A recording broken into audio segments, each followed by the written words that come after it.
अस्सलाम वालेकुम नाजरीन, आप देख रहे हैं program the review Kamran Yusuf और शहबाज राना के साथ। द रिव्यू में हम पाकिस्तान की मईशत, खारजा अमूर और नेशनल सिक्योरिटी के मामलात पर बात करते हैं। नाजरीन, रमज़ान की आमद है और पाकिस्तान में हमेशा से ये रिवायत है कि जब रमज़ान आता है तो जाहिर है कि महंगाई में होशरुबा इजाफा हो जाता है। और इस दफ़ा क्योंकि महंगाई की अगर बात करें तो गुज़श्ता कई माह से यकीनन महंगाई एक बहुत बड़ा मसला है। अगर आप अवामी सर्वे भी उठाकर देखें तो आम आदमी के ख्याल में इस वक्त पाकिस्तान का नंबर 1 इशू जो है वो महंगाई है। और फिर रमज़ान से पहले खुद हुकूमत के जो अपने आदाद शुमार हैं वो ये बता रहे हैं कि वो इतने हौसला अफजा नहीं है। ये आम आदमी के लिए कोई हैरान कुन बात नहीं है, क्योंकि अगर आप मार्केट में हर रोज़ जाते हैं, जब आप कुछ भी खरीदें तो आपको अंदाज़ा होता है कि पिछले दिनों के मुकाबले में कितनी ज़्यादा महंगाई है। तो शहबाज, सबसे अहम सवाल यही है कि 3 वज़ीर ख़जाना ये हुकूमत ला चुकी है। उसके अलावा मुतअद्दिद बार हमने देखा वज़ीर-ए-आज़म इमरान खान खुद ये कह चुके हैं कि वो महंगाई का खुद वो नोटिस ले रहे हैं। और अभी भी रमज़ान शुरू होने से पहले हमने कई बयानात वज़रा के सुने कि इस दफ़ा वज़ीर-ए-आज़म इमरान खान की पूरी कोशिश है कि रमज़ान में महंगाई ना होने पाए। लेकिन जो इदारा शुमारियात के आदाद शुमार हैं वो कोई अच्छी पिक्चर तो प्रेजेंट नहीं कर रहे। मतलब इन तमाम दावों के बावजूद, इन तमाम तब्दीलियों के बावजूद महंगाई तो काबू आ ही नहीं रही। कामरान साहब, आप तब्दीली का लफ्ज़ ज़्यादा इस्तेमाल ना किया करें। ये बात आपने ठीक है कि कई दफ़ा आपने कहा है, वज़ीर-ए-आज़म साहब ने भी कहा कि महंगाई महंगाई, लेकिन मैंने भी कई दफ़ा एक बात की है कि ना वज़ीर ख़जाना महंगाई कंट्रोल कर सकते हैं, ना वज़ीर-ए-आज़म पाकिस्तान महंगाई कंट्रोल कर सकते हैं। महंगाई कंट्रोल करने के लिए जो तो एडमिनिस्ट्रेटिव इश्यूज़ हैं वो सूबाई हुकूमतों ने करने होते हैं, और जो कुछ ऐसी चीज़ें जो टैरिफ में इंक्रीज़ है, बिजली की कीमतों में जब आप इजाफा कर देते हैं, या एक्सचेंज रेट होता है, आपका रुपए की कदर में कमी हो जाती है, आप पेट्रोलियम लेवी के रेट्स बढ़ा देते हैं, तो वो हुकूमत खुद कर रही होती है, तो फिर मीटिंग करके उसकी महंगाई तो कम नहीं होगी। ये जब आपकी ओवरऑल मईशत की ये हालत हो तो फिर जाहिर है कि उसका असर तो फिर इन तमाम चीज़ों पर बिल्कुल पड़ता है। आपने सर्वेज का जिक्र किया, इप्सॉस एक जो है ऑर्गेनाइजेशन, उसने एक सर्वे किया था। उसके मुताबिक जो नंबर 1 कंसर्न था रिस्पोंडेंट्स का वो महंगाई था। आज से चंद माह पहले तक ये बेरोजगारी होता था, और कोरोना वायरस बावजूद इसके कि तीसरी लहर, और ये सबसे खतरनाक लहर जो पाकिस्तान में इस वक्त आई अभी तक उन 3 लहरों में से ये तीसरा बड़ा कंसर्न था। तो अभी भी जो इसके नंबर्स हैं नाजरीन, पाकिस्तान ब्यूरो ऑफ स्टैटिस्टिक्स के, उसके मुताबिक जो पिछला हफ्ता था, ये हफ्ता जो खत्म हुआ है 8 अप्रैल को, महंगाई की जो शरह थी वो 18% से ज्यादा रही है। इसमें जो ज्यादा इंपॉर्टेंट चीज है, जो गरीब तरीन तबका है पाकिस्तान का, उसके लिए सबसे ज्यादा महंगाई, और वो जो शरह थी तकरीबन 22% के बराबर थी। ये 8 अप्रैल 2021 का नंबर है, और इसका जो कंपैरिजन किया गया है वो पिछले साल अप्रैल के इसी हफ्ते के साथ किया गया। खासतौर पर कामरान, आप जो जिक्र कर रहे थे कि कीमतें कैसे कम होती हैं, अब जैसे जो पाकिस्तान का गरीब तरीन तबका है उसके लिए बिजली की कीमतों में जो पिछले हफ्ते इजाफा हुआ है, उसका अगर पिछले साल से इसी हफ्ते का कंपैरिजन करें तो 67% पाकिस्तान का गरीब तरीन तबका, उसके लिए जो बिजली की कीमत बढ़ी 67%। तो वज़ीर-ए-आज़म इमरान खान साहब उसके लिए कोई मीटिंग कर लें, हमाद अजहर साहब कर लें, कल अगर शौकत तरीन आ जाते हैं वो कर लें, तो ये कंट्रोल नहीं होती। आप चीज़ें देखें ना जिस तरह बढ़ रही हैं, जो मुर्गी का गोश्त है 100% उसकी कीमत में इजाफा हो रहा है, और ये सब कब हो रहा है? रमज़ान से सिर्फ चंद दिन पहले। इसी तरह आप टमाटर की कीमतों में 55% इजाफा, अंडे जो कभी सर्दियों में सिर्फ महंगे होते हैं 3-4 माह के लिए 41% इजाफा हो रहा है। तो लगता ही है कि पाकिस्तान के अंदर ना तो कोई एडमिनिस्ट्रेटिव कंट्रोल है, ना कोई पूछने वाला है। महंगाई का एक्सक्यूज इस्तेमाल हो जाता है वज़ीर ख़जाना को फारिग करने के लिए, हालांकि उसकी जो वजह थी वो तो हम पहले भी कई दफ़ा कह चुके हैं। स्टेट बैंक ऑफ पाकिस्तान का कानून जो मुजवजा पेश किया गया उस वजह से शेख साहब फारिग हुए। और मुझे लगता है कि ये तो अभी रमज़ान ज़ाहिर है कि चंद रोज़ में आगाज़ होने वाला है, तो जब डिमांड और बढ़ेगी तो शायद अगले हफ्ते अगर ये फिगर मजीद ऊपर जाए तो ये कोई हैरान कुन नहीं होगा। हम यकीनन इस पे नज़र रखेंगे। तो अब ज़रा थोड़ा फोकस करते हैं कि इस हफ्ते नाजरीन एक बहुत अहम दौरा हुआ रूस के वज़ीर ख़ारजा सरगे लेवरोव का पाकिस्तान का। ये तकरीबन ऑलमोस्ट 10 साल के बाद ये पहला रूसी वज़ीर ख़ारजा का दौरा था, और ये इसलिए दौरा अहम था क्योंकि अगर माजी में चले जाएं तो पाकिस्तान और रूस बिल्कुल ऑपोजिट कैंप पर रहे हैं, एक दूसरे के मुखालफिन रहे हैं, खास करके जब हम बात करें कोल्ड वॉर की।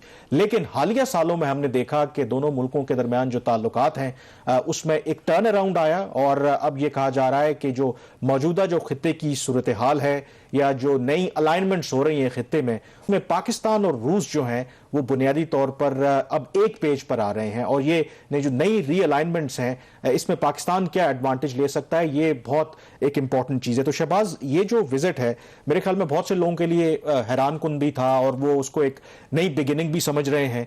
लेकिन इसका जो, क्योंकि मैंने बड़ा क्लोजली इसको फॉलो किया है, टर्निंग जो पॉइंट था वो 2011 था। 2011 अगर आप देखें तो पाकिस्तान और जो अमेरिका के ताल्लुकात थे वो वर्स्ट फेस था मेरे ख्याल में। 3 बड़े वाकयात हुए। रेमंड डेविस का इंसिडेंट 2011 में हुआ, उसामा बिन लादेन का वाकया आपके सामने है, सलाला का वाकया आपके सामने है।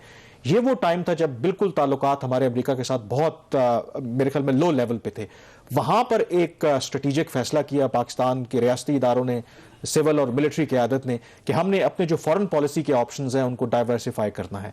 और उस डाइवर्सिफिकेशन में हमने ये करना है कि जो माजी में हम गलतियां करते रहे कि कभी एक कैंप में कभी दूसरे कैंप में, अब हमने तमाम ममालिक के साथ ताल्लुकात को बेहतर करना है। और रूस को वहां पर हमने एक अहमियत दी कि रूस के साथ ताल्लुकात को हमने बेहतर करना है। तो वहां से इसका आगाज हुआ और बड़ी खामोशी के साथ दोनों मुल्कों के दरमियान सिफारतकारी रही, क्योंकि दूसरी तरफ रूस को भी ये पता लग रहा था कि भारत जो उनका एक बड़ा पुराना इत्तेहादी था वो अब अमेरिका की गोद में जा रहा था, तो उन्होंने भी अपने ऑप्शंस को डाइवर्सिफाई किया। और उसके बाद फिर 2016 में अगर आप देखें तो एक बहुत बड़ी पेशरफ्त हुई। वो इस तरह से पेशरफ्त हुई, वो मैंने ही खबर की थी कि पहली दफा तारीख में जो रूस के आप कह लें अफवाज थी वो पाकिस्तान की सरजमीन पर आई और जॉइंट मिलिट्री एक्सरसाइजेज हुई। लेकिन उससे पहले जो रूस के ऊपर बहुत ज्यादा दबाव था, या आप ये कह लें कि भारत ने ये ऑब्जेक्शन किया, क्योंकि उड़ी का वाकया हुआ था कि आप अपने ट्रुप्स जो है पाकिस्तान में ना भेजें क्योंकि हम पाकिस्तान को आइसोलेट करना चाहते हैं। लेकिन रूस ने जो भारत का जो एहतजाज था उसको ओवर रूल किया, जिससे अंदाजा होता है कि रूस ने बड़ा वाजे कर दिया कि अब हम पाकिस्तान के साथ जो ताल्लुकात हैं वो आपके कहने के ऊपर नहीं चलाएंगे बल्कि इंडिपेंडेंटली परसू करेंगे। तो इस तनाजुर में ये विजिट जो वो कंटिन्यूएशन थी जो इतने अरसों से एक दोनों मुल्कों के कामरान, ये बात ठीक है आपकी। कुछ वो मैं आपकी खबर भी देख रहा था, आपने 2-3 और इंडिकेशंस भी दी कि जो रूस है वो भारत से पीछे हट रहा है। जैसे वहाँ पे रूस के जो वज़ीर ख़ारजा थे, भारत के वज़ीर आज़म से उनकी गालबन मुलाकात नहीं हुई, फिर वो न्यू दिल्ली से फ्लाई करते हैं और वो इस्लामाबाद आ जाते हैं। एक और इंडिकेशन के रूस भी भारत को कोई मैसेज देना चाह रहा है। लेकिन इंपॉर्टेंट सवाल ये, विजिट तो वाकई ये अहम था, 9 साल बाद पहला दौरा था, तो पाकिस्तान को फौरी तौर पर, क्योंकि आपको कुछ जब 2 वज़ीर ख़ारजा मिलते हैं तो कुछ मामला तय पाते हैं, तो पाकिस्तान को फौरी तौर पर कुछ मिला इस सिलसिले में? क्योंकि सर पाकिस्तान की अपनी जो खारजा पॉलिसी है उसके भी आपको पता है कि आप ही बताते हैं हमें कि बड़े मसाइल है, ना हम चीन के कैंप में, ना रूस के कैंप में, ना अमेरिका के कैंप में। तो हम इस विजिट को जब आप समराइज करते हैं तो आप कहाँ पे खड़े होते हैं आफ्टर द विजिट? देखें, अगर इस विजिट की बात करें, ये जो भी दोनों मुल्कों के दरमियान ताल्लुकात होते हैं सिर्फ बातों की हद तक तो मेरे ख्याल में उससे मसला हल नहीं होता। अगर एक बड़ा कलीदी फैक्टर है वो है इकोनॉमिक और ट्रेड टाइज जो हैं आपकी, वो क्या मैटर करती हैं, सिर्फ बातों से तो मसला हल नहीं होता। अब इसके अंदर मेरे ख्याल में 2-3 इंपॉर्टेंट एस्पेक्ट जरूर हैं। मसलन अगर आप एक देखें, एक प्रोजेक्ट की जिसमें रूसी वजीर खारजा ने भी बात की कि फ्लैगशिप प्रोजेक्ट है वो नॉर्थ साउथ गैस पाइपलाइन है। 2015 से ये मंसूबा चल रहा है, PMLN के दौर में इंटर गवर्नमेंटल एक एग्रीमेंट हुई थी और उसके बाद उस पर पेशरफ नहीं हुई। और बेसिकली ये कराची से लाहौर तक एक गैस पाइपलाइन बिछानी है जो LNG पोर्ट पे आती है, ताकि उसको पाइपलाइन के जरिए, क्योंकि पंजाब में आपको पता है कि गैस की शॉर्टेज है, ताकि उसको मीट किया जा सके। लेकिन उसके अंदर इतने अरसे से पेशरफ्त इसलिए नहीं हुई क्योंकि जो भी कंपनीज रूस की वो आ रही थी वो कहीं ना कहीं या तो अमेरिका ने उस पर पाबंदियां लगा रखी थी, या ये खदशा था कि अगर वो यहाँ पर सरमायाकारी करेंगी तो पाकिस्तान भी उसकी जद में आ जाएगा। अब ये कहा जा रहा है कि कुछ अर्सा पहले ये पेशरफ्त हुई है कि जो नया स्ट्रक्चर रूस की तरफ से पेश किया गया है उसको पाकिस्तान ने मान लिया है। पाकिस्तान को लगता है कि हम जो अमेरिका की सैंक्शंस को बाईपास करते हुए इस प्रोजेक्ट के ऊपर अमल दरामद कर सकते हैं। अगर ये प्रोजेक्ट हो जाता है, $2 बिलियन इसकी कॉस्ट बताई जा रही है, लेकिन शायद फिजिबिलिटी स्टडी होगी तो शायद इससे भी इसकी कॉस्ट ज्यादा होगी। अगर ये हो जाता है तो कहा जा रहा है कि स्टील मिल्स के बाद, क्योंकि आपको पता है कि रूस ने स्टील मिल कराची की खड़ी की थी, तो उसके बाद ये बहुत बड़ा एक फ्लैगशिप प्रोग्राम होगा। और मेरी इत्तला तो यही है कि पाकिस्तान जो है इसको एक स्ट्रेटेजिक प्रोजेक्ट समझता है और पाकिस्तान इससे पीछे नहीं हटेगा। क्योंकि अगर आप देखें, बेशक अमेरिका का दबाव हमारे ऊपर है, लेकिन अगर आप देखें कि हमारे वज़ीर ख़ारजा खुद गए उनको रिसीव करने के लिए, मैसेज हम दे रहे हैं कि मैसेज क्या दे रहे हैं कि अगर अमेरिका आप हमें स्नब कर रहे हैं तो हमारे पास भी अपने ऑप्शंस हैं। लेकिन इसके अंदर की क्वेश्चन यही है कि हमें किसी ब्लॉक पॉलिटिक्स के बजाय इसको एज ए लेवरेज के तौर पर इस्तेमाल करना चाहिए कि देखें हमारे यहाँ प्रॉब्लम यही है कि हम एक एक्सट्रीम से दूसरी एक्सट्रीम पे चले जाते हैं। ये मेरे ख्याल में एक इंपॉर्टेंट फैक्टर है। लेकिन इशू मेरे ख्याल में इंपॉर्टेंट यही है कि ट्रांसलेट करना है हमने कि ये हमें जो गर्मजोशी नजर आती है लफ्जी तौर पर इन रियलिटी कि हम टेंजिबल फॉर्म्स में क्या गेन कर पाते हैं, ये सबसे इंपॉर्टेंट चीज़ है। लेकिन क्या आपको लगता है कि जो रशियन प्रेसिडेंट उनका भी पाकिस्तान का दौरा हो सकता है? क्योंकि ये बात पिछले 2 साल से चल रही है कि शायद रशिया के जो प्रेसिडेंट है वो पाकिस्तान का विजिट करें, तो आपको लगता है कोई ऐसी पॉसिबिलिटी है? मेरे ख्याल में इस दौरे के दौरान एक दफ़ा फिर वज़ीर-ए-आज़म इमरान खान ने रीइटरेट किया कि व्लादिमीर पुतिन को दौरा करना चाहिए, और इतला यही है कि उन्होंने यही कहा है कि जब हालात बेहतर होंगे और कोविड के बाद वो खुद पाकिस्तान का दौरा करना चाहते हैं। लेकिन जो की फैक्टर उसके दरमियान यही है, क्योंकि वो बहुत तारीखी दौरा होगा कि व्लादिमीर पुतिन या रूस के सदर पाकिस्तान के दौरे पर आएँ, लेकिन वो इसलिए भी आएंगे कि जब उनको पता हो कि टेंजिबल या कंक्रीट तौर पर वो क्या देना चाहते हैं। तो शायद अगर ये नॉर्थ साउथ गैस पाइपलाइन के ऊपर कोई पेशरफ्त अगर हो जाती है तो वो मेरे ख्याल में बहुत टेंजिबल से मुझे याद आ गया बहुत कि बड़ा फैक्टर होगा। तो चीन का सदर का हुआ अभी तक ये टेंजिबल के चक्कर में। ये बात बिल्कुल ठीक है, और मेरे ख्याल में ये जो आपने अभी बात की है ना, मुझे याद पड़ रहा है यहाँ पे जब राजा परवेज अशरफ वज़ीर आज़म थे तो वो रूस के दौरे पर गए, तो वहाँ पे उनके रूस के वज़ीर आज़म से मुलाकात हुई। वहाँ पर जो एक ऑफिशियल उस मीटिंग में मौजूद थे, तो उन्होंने यही गिला किया जब उन्होंने बहुत बड़ी बातें की कि आए सरमायाकारी सब कुछ करें, तो रूस के वज़ीर आज़म ने उस वक्त ये कहा कि आप बातें बहुत ज्यादा करते हैं लेकिन ऑन ग्राउंड काम आप जरा कम करते हैं। तो आई होप कि उस वक्त से अब से लेकर सिचुएशन चेंज हो चुकी हो। तो मेरे ख्याल में यहाँ पे ब्रेक लेते हैं, और ब्रेक के बाद इस पर मजीद जो है एक्सपर्ट ओपिनियन लेंगे। So stay with us. जी, प्रोग्राम द रिव्यू में एक दफा फिर आपको खुशामदीद कहते हैं। हम बात कर रहे हैं कि हालिया जो विजिट हुआ रूसी वजीर खारजा का, उसकी क्या सिग्निफिकेंस है, और ये पाकिस्तान और रूस के दरमियान ताल्लुकात जो बढ़ रहे हैं, गर्मजोशी है, इसके पीछे कौन से फैक्टर्स इन्वॉल्व हैं। इस पर बात करने के लिए हमारे साथ मौजूद हैं मुशर्रफ जैदी साहब। मुशर्रफ जैदी साहब well known foreign policy expert हैं, तो इनसे पूछेंगे तमाम इस मामले के बारे में। जैदी साहब, यूजली जब किसी मुल्क के वज़ीर ख़ारजा पाकिस्तान आते हैं तो हमारे वज़ीर ख़ारजा ज़रूरी नहीं है कि उनको एयरपोर्ट पर लेने जाएं, क्योंकि इस तरह का जो प्रोटोकॉल है वो हमने अपने दोस्तों के लिए सिर्फ रखा होता है। तो जब रूस के वज़ीर ख़ारजा पाकिस्तान के दौरे पर आए तो खुद हमारे वज़ीर ख़ारजा शाह महमूद कुरैशी साहब उनको एयरपोर्ट पर लेने गए। क्या मैसेज दे रहे हैं हम दुनिया को, और ख़ास करके जो हमारे शायद मुखालफीन हैं? देखिए रूस के साथ एक तसलसल से पाकिस्तान जो है वो बहुत, उसने, मैं समझता हूँ, बड़ी लगन के साथ और मेहनत के साथ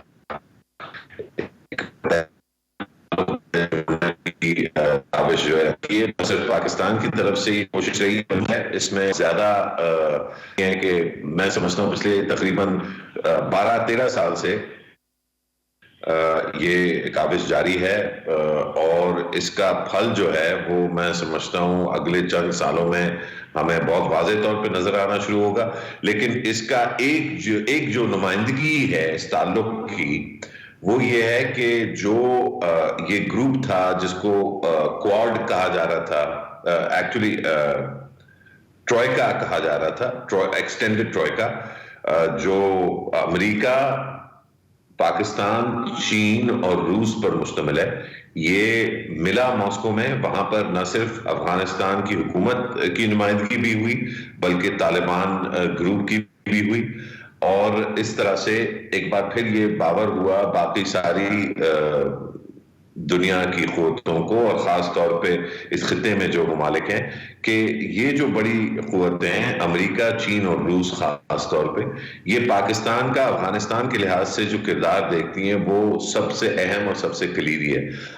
मैं समझता हूँ इसमें रूस का बड़ा हिस्सा है, क्योंकि बाकी जो ग्रुप्स हैं उनमें कोशिश ये की गई है कि हिंदुस्तान को भी इंक्लूड किया जाए, दीगर और ममालिक को, और इसके लिए अगर किसी को क्रेडिट जाता है तो वो रूस को और रूस के जो सदर हैं व्लादिमीर पुतिन को, और ये जो पाकिस्तान की कोशिश रही है जिसकी एक तरह से नुमाइंदगी शाह महमूद कुरैशी का एयरपोर्ट जाना था। ज़ैदी साहब, आप के ख्याल में ये जो दौरा था इसका मकसद सिर्फ जो पाकिस्तान का रोल अफगानिस्तान में उस लिहाज से था, या इसके कुछ और भी डायमेंशंस थी जो एक लेटेस्ट खित्ते के अंदर डेवलपमेंट्स हो रही हैं, जैसा कि पाकिस्तान और अमेरिका का ताल्लुक या पाकिस्तान और चीन का ताल्लुक, تو یہ ایکچوئل دورے کا مقصد کیا تھا جو آپ بات کر رہے ہیں کہ اس کے جو فروٹ آپ کو ملے گا وہ آئندہ چند آنے والے سالوں میں ملے گا، اس کو تھوڑا سا فردر آپ الیبوریٹ کریں گے؟ بالکل شہباز، جہاں تک ہمیں نظر آتا ہے یہ تعلق صرف افغانستان یا اس خطے کی امن و امان کے لحاظ سے نہیں ہے، بلکہ ایک وائڈر اسٹریٹجک لینز سے ماسکو جو ہے وہ پاکستان کو دیکھ رہا ہے۔ اگر آپ یاد کریں ایس سی او میں جو انکلوژن ہے پاکستان کی، ساری بات ہے اس میں چین کا بڑا رول تھا، لیکن میں سمجھتا ہوں جو سب سے اہم رول رہا ہے ایس سی او میں بھی ہندوستان اور پاکستان کو لانے کا، وہ ایکچولی اگین وہ روس کا تھا۔ روس یہ چاہتا ہے کہ پاکستان کی اہمیت جو ہے اس کو دبانے کی کوشش نہ کی جائے، بلکہ جس چیز میں پاکستان اپنے طور پہ کمفرٹیبل سمجھتا ہے، جس طرح سے پاکستان اپنے آپ کو کمفرٹیبل سمجھتا ہے، انہی ٹرمز پہ پاکستان کو انگیج کیا جائے۔ پاکستان دنیا کا سب سے بڑا ملک ہے جہاں پہ جو مسلمان ہیں وہ میجورٹی میں، یہ روس کے لیے ایک بہت ہی اہم اس کا جو ہے کردار ہے جس طرح سے وہ پاکستان کو دیکھتا ہے۔ روس یہ بھی دیکھتا ہے کہ پاکستان اور ہندوستان کی جو کشیدگی ہے وہ نہ صرف دونوں ممالک کے لیے نقصان دہ ہے، بلکہ روس کے جو اسٹریٹجک ایمز ہیں ان کے لیے بھی پرابلمٹک ہے۔ تو پچھلے چند سالوں میں ہم نے یہ بھی دیکھا ہے کہ کانسٹنٹلی روس جو ہے وہ ایک چیز بہت اچھی، بہت پازیٹیو وہ پاکستان کے ساتھ کرتا ہے، پھر وہ ہندوستان کے ساتھ ایک بہت اچھی پازیٹیو چیز کرتا ہے، پھر وہ امیڈیٹلی واپس آ کے پاکستان کے ساتھ کرتا ہے۔ اس کے پیچھے جو اگین جو مقصد ہے وہ یہ کہ روس ایک پیس بروکر یا نارملائزیشن بروکر کے طور پہ اپنے آپ کو سمجھتا بھی ہے اور دکھانا بھی چاہتا ہے۔ الٹیمیٹلی ہمیں یہ بھی سمجھنا ہوگا کہ لیکن مشرف صاحب کوشچن یہ ہے کہ کیا بھارت ایسے کسی کردار کو وہ مانے گا، کیونکہ یہ بھی جب روس کے وزیر خارجہ نے بہت سے لوگوں کے لیے یہ بڑا انکشاف تھا کہ جب انہوں نے کہا کہ پاکستان اور بھارت کے درمیان مذاکرات دوبارہ شروع ہو گئے، حالانکہ باضابطہ طور پر دونوں ملکوں نے اس کا اعتراف نہیں کیا، لیکن انہوں نے پریس کانفرنس میں بہرحال یہ بات کہی، کیونکہ بھارت کے اندر یہ بھی کنسرن تھا کہ انہوں نے یہ جو ماضی میں ہم امریکہ پہ وہ اعتراض کرتے تھے کہ آپ پاکستان اور بھارت کے ریلیشن کو ہائفنیٹ کیوں کرتے ہیں، تو اس دفعہ وہ پہلے دہلی گئے اور دہلی سے یہاں پر آئے، اور شاید کچھ لوگ یہ بھی کہہ رہے ہیں کہ اسی وجہ سے نریندر مودی جو ہیں ان کو وہ ملے نہیں ہیں۔ یہ بھی بڑا ریئر ہے کہ روسی وزیر خارجہ دورے پر ہوں اور ان سے نہ ملیں۔ تو آپ کو لگتا ہے کہ ایسی سچویشن میں روس جو ہے پاکستان اور بھارت کے درمیان کوئی آنسٹ پیس بروکر ہو سکتا ہے؟ میرا خیال ہے کہ ہندوستان کا تو ہمیشہ سے یہ موقف رہا ہے کہ کسی اور کو وہ نہیں سمجھتے کہ کوئی بھی تھرڈ پارٹی ہو وہ مناسب ہے۔ اس کی وجہ بڑی سمپل ہے کہ جب بھی تھرڈ پارٹی کی بات ہوگی تو الٹیمیٹلی کشمیر میں کشمیر کے لوگوں کی نمائندگی کی بات بھی ہوگی، اور U N security council resolution جو ہیں وہ بھی پھر امیڈیٹلی ریلیونٹ ہو جاتی ہیں۔ تو انڈیا کا جو ہیزیٹیشن ہے ایٹ لیسٹ پبلکلی ایک تھرڈ پارٹی بروکر کو ایکسیپٹ کرنا، وہ ہمیں نہ پہلے ایکسپیکٹ کرنا چاہیے تھا نہ اب ہوگا۔ لیکن روس کا بیہیویئر اور دیگر اور بڑی قوتوں کے بیہیویئر میں ایک جو فرق ہے، اس کو اگر ہم امریکہ سے کمپیئر کریں تو امریکہ جو ہے وہ چیکرز کھیلتا ہے۔ امریکہ نے سمجھا ہے کہ اب ہندوستان جو ہے وہ بہت اہم ہے، کیونکہ ان کا ایک گرینڈ اسٹریٹجک کمپٹیشن تو کر لیا ہے، اور اس میں جتنی بھی باقی چیزیں اگر اس سے خراب ہوتی ہیں تو وہ امریکہ کے لیے مسئلہ نہیں ہے۔ مثلا ہندوستان کا جو ہیومن رائٹس ریکارڈ ہے یا جو پاکستان کے ساتھ اس کی شاید ریلیشن شپ جو ہے وہ ڈاؤن گریڈ ہوتی ہے، امریکہ کہتا ہے کوئی نہیں، ہمارا ایک بڑا گول ہے تو یہ ہم چیکرز کھیل رہے ہیں۔ روس جو ہے وہ چیکرز کبھی نہیں کھیلتا، وہ چیس کھیلتا ہے۔ تو روس جو ہے وہ یہ دیکھے گا کہ بجائے یہ کہ پاکستان کو قریب لانے سے ہندوستان کے ساتھ ریلیشن شپ خراب ہونے کے، وہ ہندوستان کے ساتھ بھی ریلیشن شپ برقرار رکھے گا، اور اسی ذریعے سے فارملی یا انفارملی وہ جو بروکرنگ کی کیپیسٹی ہے اس کو بھی برقرار رکھے گا۔ یہ خاصیت جو ہے وہ امریکی خارجہ پالیسی میں ہمیں نہ پہلے نظر آئی ہے، نہ اب نظر آ رہی ہے، اور نہ میں سمجھتا ہوں کہ آئندہ آنے والے دنوں میں نظر آئے گی۔ زیدی صاحب، اگر تھوڑا سا ڈیفنس کوآپریشن کی بھی بات کر لیں، روس جو ہے وہ پاکستان کو ہتھیار بھی فراہم کرنا چاہتا ہے، اگر آپ پاکستان کا ویپنری دیکھیں زیادہ تر امریکن ساخت کی ہے یا پھر چینی ساخت کی ہے. تو یہ جو ڈیفنس کوآپریشن ہے اس کو آپ کس حد تک دیکھتے ہیں کہ یہ آگے بڑھ سکتا ہے, اور اس میں اسکوپ کتنا ہے روس کا اس مارکیٹ کو کیپچر کرنے کے لیے؟ میں سمجھتا ہوں روس کا تھوڑا بہت سکوپ تو ضرور ہے, لیکن کیونکہ پلیٹ فارم لیول پہ روس کی جو ڈیفنس کوآپریشن ہندوستان کے ساتھ رہی ہے وہ اتنی گہری رہی ہے, تو یہ سمجھنا کہ روس جو ہے وہ کسی اور سپلائر کو مکمل طور پہ ریپلیس کرے گا یا کسی بڑے پلیٹ فارم کی انٹروڈکشن جو ہے وہ پاکستان میں کرے گا, یہ شاید انریلسٹک ہو. لیکن پاکستان کی کچھ شارٹ ٹرم نیڈز جو ہیں ان کو میٹ کرنے کے لیے میرا خیال ہے کہ روس بالکل تیار بھی ہوگا اور چاہے گا بھی کہ پاکستان بھی ایک کی مارکیٹ اس کی ہتھیار کے لیے بن جائے. شہباز, آپ پہلے بھی پوچھ رہے تھے, میں اس کا جواب ٹھیک طرح شاید میں نے ابھی تک نہیں دیا ہے, اور آپ نے خود ہی جو ہے یہ ڈیفنس کوآپریشن کی بات کی ہے. ڈیفنس کوآپریشن کے علاوہ انرجی سیکٹر میں روس کا اور پاکستان کا ایک گٹھ جوڑ جو ہے وہ اوور ٹائم بنتا نظر آ رہا ہے. جو سب سے اہم شاید اس کی اسٹریٹجک ایلیمنٹ ہے جو روس کا انٹرسٹ ہے پاکستان میں, وہ ہے سینٹرل ایشیا کے سٹیٹس اور ان کی اکنامک اور پولیٹیکل سٹیبلٹی. یہ ایک پرائمری انٹرسٹ ہے روس کے لیے, اور اس کے لیے روس پاکستان کو ایک سٹیبلائزنگ اور ایکویلبریم طور پہ دیکھتا ہے. پاکستان میں وہ انرجی کوریڈور میں بھی انویسٹ کر رہا ہے, ایک نارتھ ساؤتھ کوریڈور ہے گیس کا جس میں روس کا ایک بڑا حصہ ہے, وہ جو ہے اگلے چند سالوں میں ایکٹیویٹ ہوگا. اسی طرح جو بڑے پروجیکٹس ہیں انرجی کنیکٹیوٹی کے, روڈ اور انفراسٹرکچر کنیکٹیوٹی کے, ان ساروں میں روس ایک بہت اہم اور کلیدی کردار اڈاپٹ کرنا پسند کرے گا, تاکہ جو اسٹیبلٹی اور پراسپیرٹی ایجنڈا ہے پورے سینٹرل ایشیا کے خطے کا, اس کو وہ فیول کر سکے.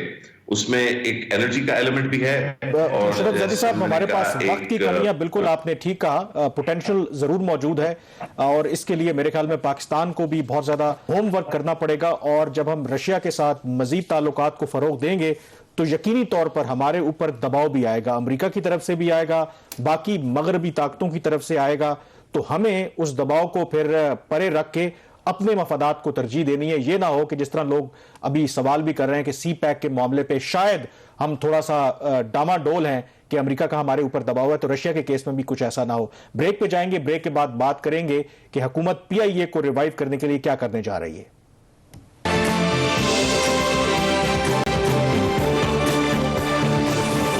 جی, بریک کے بعد ایک دفعہ پھر آپ کو خوش آمدید کہتے ہیں. حکومت کوشش کر رہی ہے کہ پی آئی اے ہماری قومی ایئر لائن کو کسی طریقے سے ڈوبنے سے بچایا جائے, اور ابھی ایک اور منصوبے پر عمل درآمد کرنے کی کوشش کی جا رہی ہے, یا ایک نیا پلان جو ہے گورنمنٹ ترتیب دے رہی ہے. تو سوال سب سے بڑا یہی ہے کہ کیا یہ جو نیا نسخہ تحریک انصاف کی حکومت لے کر کے آ رہی ہے, اس سے قومی جو ایئر لائن ہے اس کو ڈوبنے سے بچایا جا سکے گا, اور یہ پلان کیا واقعی وائبل ہے, یا یہ جو قومی ایئر لائن ہے اس کو بس اب ڈیڈی تصور کریں. تو شہباز, بہت زیادہ کوششیں ماضی میں بھی حکومتیں کرتی رہیں, دعویٰ بھی کرتی رہیں کہ ہم جی پی آئی اے ہماری قومی ایئر لائن ہے, ایک ایسٹ ہے, اس کو ریوائیو کریں گے. اب یہ ای سی سی میں ایک نیا پلان سامنے آیا ہے, اور اس کے اندر بڑی انٹرسٹنگ جو آپ نے سٹوری کی ہوئی تھی کہ good P I A and bad P I A. میں کیونکہ فورن پالیسی اور نیشنل سیکیورٹی کور کرتا رہا, مطلب گڈ طالبان اور بیڈ طالبان کا تو سنا تھا, یہ گڈ پی آئی اے اور بیڈ پی آئی اے یہ کیا ہے, یہ ذرا بتائیں. ایک تو اس کا یہ ہے کہ اس کے لاسٹ جو سیریس ایفرٹ ہوئی تھی نا پی آئی اے کو ریوائیو کرنے کی, وہ پی ایم ایل این کے ٹائم پہ ہوئی تھی, اور پرائیویٹائزیشن کی یہ بہت قریب چلا گیا تھا. پرائیویٹائزیشن کے ایجنڈا کے اوپر آ گیا, آئی ایم ایف سے کمٹمنٹ طے پا گئی. اس وقت پاکستان پیپلز پارٹی اور پی ٹی آئی دونوں نے اس کی مخالفت کی تھی کہ اس کو پرائیویٹائز نہ کریں, بلکہ ان دونوں پارٹیز کے کہنے کے اوپر پی ایم ایل این نے جو پی آئی اے کا قانون ہے اس میں ترمیم کی, اور ترمیم کر کے دو چیزیں اس میں بنیادی طور پر ڈالی گئیں. ایک تو یہ کہ جب بھی کبھی پی آئی اے پرائیویٹائز ہوگا, بیچا جائے گا, تو اس کا جو میجورٹی شیئرز ہیں 51% حکومت پاکستان کے پاس رہیں گے. دوسرا یہ کہ جو بھی 49% یا جتنا بھی یہ بیچتے ہیں اس کے ساتھ اس کو مینجمنٹ کنٹرول نہیں ملے گا. اسے جو اس کی نجکاری کا جو تھا نا وہ دروازہ ہمیشہ کے لیے بند ہو گیا. ایک کوئی بھی جو سرمایہ کار ہے وہ 49% اس کے شیئر خریدے اور اس کی اس میں کوئی سے نہ ہو تو وہ کبھی بھی نہیں خریدے گا. اب یہ جو پلان ہے کامران, یہ جو ای سی سی نے ابھی منظوری دی ہے, اور کابینہ کی جب بھی اگلی میٹنگ ہوتی ہے اس میں یہ جائے گا, اب اپروو ہوتا ہے یا نہیں ہوتا, शुगर का जो वो वाक़या हुआ था भारत के साथ इम्पोर्ट है, हम इस पर कुछ हतमी नहीं कह सकते। इसमें बुनियादी तौर पर इसके जो सारा एसेंस है ना इस प्लान का, कि इस वक्त PIA के जितना भी खसारा माजी में हो चुका है और उस खसारे को पूरा करने के लिए हुकूमत पाकिस्तान ने गारंटीज दी, कमर्शियल बैंकों से कर्जा लिया, PIA ने अपनी बैलेंस शीट के ऊपर कर्जा लिया और इसके अलावा PIA को बजट से भी पैसे दिए गए। तो वो जितना भी खसारा था वो 457 अरब रुपए से ज़्यादा बनता है। वो जो खसारा है हुकूमत पाकिस्तान अपने ज़िम्मे ले लेगी और इसके जो नॉन कोर एसेट्स हैं जैसे रूजवेल्ट होटल है, पता नहीं वो पाकिस्तान का है या नहीं है अब, क्योंकि एक जो इंटरनेशनल आर्बिट्रेशन कोर्ट ने इसके ऊपर जो फैसला दिया वो TCC जो कंपनी है उसको वो उसकी अटैचमेंट हो गई है, तो अब उसकी स्टेटस हमें क्लियर नहीं है। जैसे स्क्राइब होटल है पेरिस में, तो वो जो एसेट्स है वो बैड PIA में, जिसका आप कह रहे हैं कि बैड PIA कौन सा होगा, तो 457 अरब रुपए की लाइबिलिटीज और प्लस जो उसके नॉन कोर एसेट्स हैं वो बैड PIA में आ जाएगा। जो गुड PIA है, जो अच्छा बच्चा होगा, उसके पास जो सिर्फ उसकी लाइबिलिटीज दो तरह की रह जाएंगी। एक जो ट्रेडेबल आपकी लाइबिलिटीज होती हैं, जैसे लीज की आपने कीमत देनी है वो कुछ 59 अरब रुपया वो है, और जो एम्प्लॉयज़ की पेंशन की और दूसरी लाइबिलिटीज़ हैं वो उसके अंदर रहेंगी। बाकी जो सारी जो लाइबिलिटीज़ हैं वो बैड PIA के अंदर आ जाएंगी। लेकिन इसमें दो तीन मेरे इसके ऊपर फंडामेंटल मुझे प्रॉब्लम्स लग रहे हैं। सबसे बड़ा मसला तो ये है कि 457 अरब रुपया बजट के ऊपर हुकूमत पाकिस्तान ले रही, जो हुकूमत पाकिस्तान ने ले रही, जो टैक्स पेयर्स हैं उनकी जेब से वो जाएगा। लेकिन ये प्लान अप्रूव, रिस्ट्रक्चरिंग प्लान जिसको कहा गया है, ये उस अप्रूव किया गया बगैर किसी बिजनेस प्लान के, और ये एक बहुत बड़ा कैच है कि आपको ये पता नहीं है कि साल 2-3 साल बाद PIA की पोजीशन क्या होगी, वो क्या करने जा रही है। आपने उसके जो लायबिलिटीज हैं वो आपने उठा ली हैं, और बहाना हमेशा हक की तरह वही होता है कि ये ना किया तो जो PIA वो बंद हो जाएगी। PIA वैसे तो बंद नहीं हुई, लेकिन वो जो बंद हुई है वो कुछ हमाकतों की वजह से, हमारे इंटरनेशनल रूट्स बंद हुए हैं, बाकी सारे मसाइल हुए। इसमें अगर थोड़ी सी मैं डिटेल बता दूं, ये जो 457 अरब है, इसमें कोई नाज़रीन को 202 अरब रुपए के करीब जो है, जो सॉवरन गारंटीज के ऊपर PIA ने कर्जा लिया हुआ था, वो कर्जा हुकूमत पाकिस्तान वापस करेगी। ये over a period of 5-6 years होगा। अगले साल इसमें से, बल्कि इस साल को 46 अरब रुपए, अगले साल को 41 अरब रुपए, इसी तरह ये वापस जाएगा। जो हुकूमत पाकिस्तान ने 55 अरब रुपए का कर्जा दिया हुआ है वो हुकूमत पाकिस्तान माफ कर देगी। जो PIA ने अपनी बैलेंस शीट के ऊपर 53 अरब रुपए का कर्जा लिया वो खत्म हो जाएगा। लेकिन इसमें जो इंपॉर्टेंट कैच है, ये जो 457 अरब का प्लान है, इसमें मुझे थोड़ा से फ्लॉज लग रहे हैं। जैसे कोई लायबिलिटीज हैं 118 अरब की, कि जो PSO के पैसे देने हैं PIA ने कोई 16.5 अरब रुपया, या सिविल एविएशन अथॉरिटी के देने हैं कोई इसका 87 अरब रुपया, FBR के टैक्सेस देने हैं कोई 15 अरब रुपया। तो प्लान ये कह रहा है कि ये जो 118 अरब रुपये ये माफ करेंगे ये कंपनीज। तो कामरान, इसमें सवाल ये है कि PSO भी स्टॉक मार्केट के ऊपर लिस्टेड है, और सिविल एविएशन अथॉरिटी चले, गवर्नमेंट की एक रेगुलेटरी बॉडी है, उसके अपने ड्यूज हैं, FBR के जो टैक्सेस हैं ये माफ होंगे या नहीं होंगे। तो इसमें ये भी एक मसला है बिजनेस प्लान के अलावा। और मेरे ख्याल में सबसे बड़ा सवाल ये है कि क्या PIA दोबारा अपने पांव पे खड़ी हो पाएगी या नहीं हो पाएगी, इतनी तगोदो करने के बावजूद। आप कह रहे हैं कि बिजनेस प्लान अभी मौजूद नहीं है, तो ये बहुत बड़ा सवालिया निशान है। इन्हीं सवालात का जवाब लेने के लिए ब्रेक के बाद हमें ताहिर इमरान मियां ज्वाइन करेंगे, एविएशन के एक्सपर्ट हैं, तो उनसे पूछेंगे कि वाकई क्या ये जो गवर्नमेंट अब प्लान लेकर आई है इससे कोई फर्क पड़ेगा या नहीं पड़ेगा।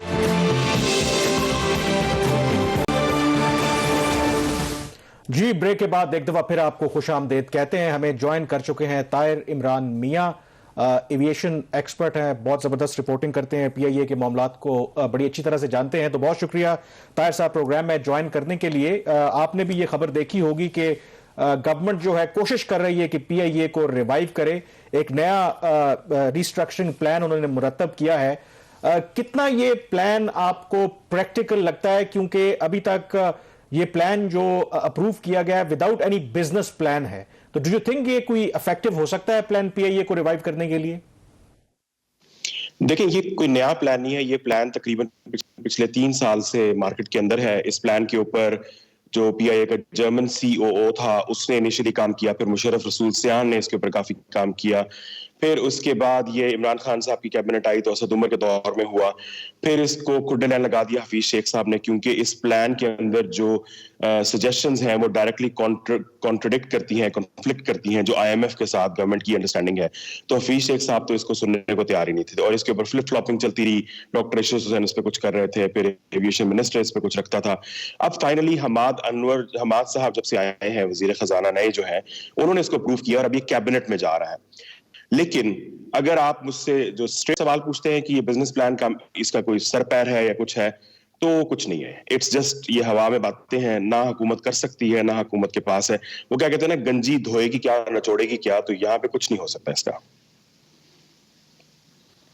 لیکن یہ جو سیکوینسنگ ہے طاہر صاحب, یہ سیکوینسنگ کو آپ کیسے دیکھتے ہیں جب بزنس خود یہ کابینہ کو بتائے گا, کابینہ کی کمیٹی کو, کہ جو بزنس پلان ہے وہ شاید سپٹمبر تک تیار ہو جائے گا, تو پھر ریسٹرکچرنگ پلان کو ان کو ابھی منظور کرنے کی کیا ضرورت پڑی, اور اس کے اندر بھی بہت سارے ifs اینڈ بٹس ہیں. آپ کے خیال میں یہ اگین ایک پولیٹیکل سٹنٹ ہے یا حکومت واقعی پی آئی اے کو ریوائیو کرنا چاہ رہی ہے؟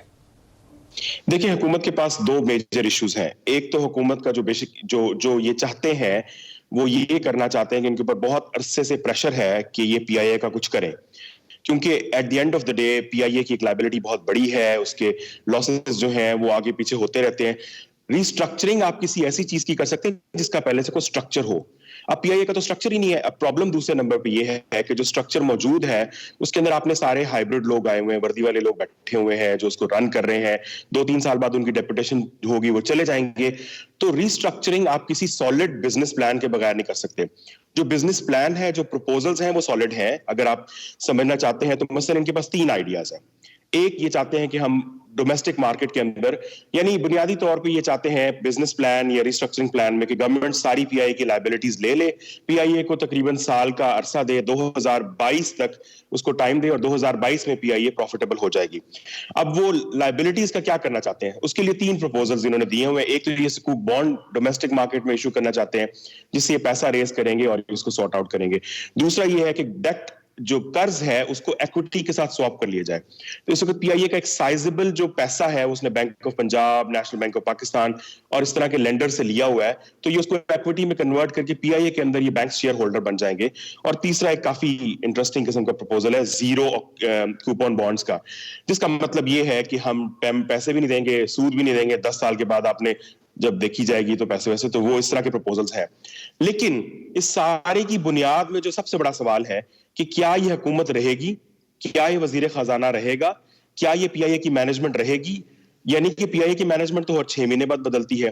اس بزنس پلان ریسٹرکچرنگ پلان جو انسرٹینٹی ہے, یہ بات بالکل ٹھیک ہے. کیو بلاک میں کوئی پتہ نہیں ہے کہ کل حماد اظہر ہوں گے وزیر خزانہ, جو کامران افضل ہے وہ فائنانس سیکرٹری ہوں گے. یہ ایک بہت بڑا اوور آل آپ کی اکانومی کو یہ چیز ڈیمیج کر رہی ہے. لیکن جو بنیادی سوال تھا, ابھی یہ جو کرنے جا رہے ہیں یہ ایکویٹی کے ساتھ اس کو ڈیٹ کو کر رہے ہیں, یہ اس کو سواپ کر رہے ہیں. تو ان کا جو پی آئی اے کی مینجمنٹ کا ہسٹوریکلی کلیم رہا ہے, جتنے بھی چیئرمین آتے رہے ہیں کہ آپ ہمارا قرضہ اٹھا لیں لیگیسی تو ہم پروفٹ میں چلے جائیں گے. آپ کے خیال میں یہ والا جو دعویٰ ہے, فار ایگزامپل اگر وقتی طور پر ابھی یہ ساری پی آئی کی لائبلٹیز جو ہے حکومت لے لیتی ہے, اور ان کے 2019 میں 55 ارب کے لاسز تھے اور 35 ارب ڈیٹ سروسنگ کاسٹ تھی, تو وقتی طور پر تو پی آئی اے شاید منافع میں چلی جائے, لیکن پھر وہ جو اسٹرکچرل پرابلمز ہیں وہ تو اپنی جگہ پہ نہیں رہ جائیں گے. بالکل. دیکھیں, میں سمجھتا ہوں کہ جو پی آئی اے کی مینجمنٹ جو گزارشات کرتی ہے اس کے ساتھ جو کنڈیشنز رکھتی ہے اس کی کوئی بات نہیں کرتا.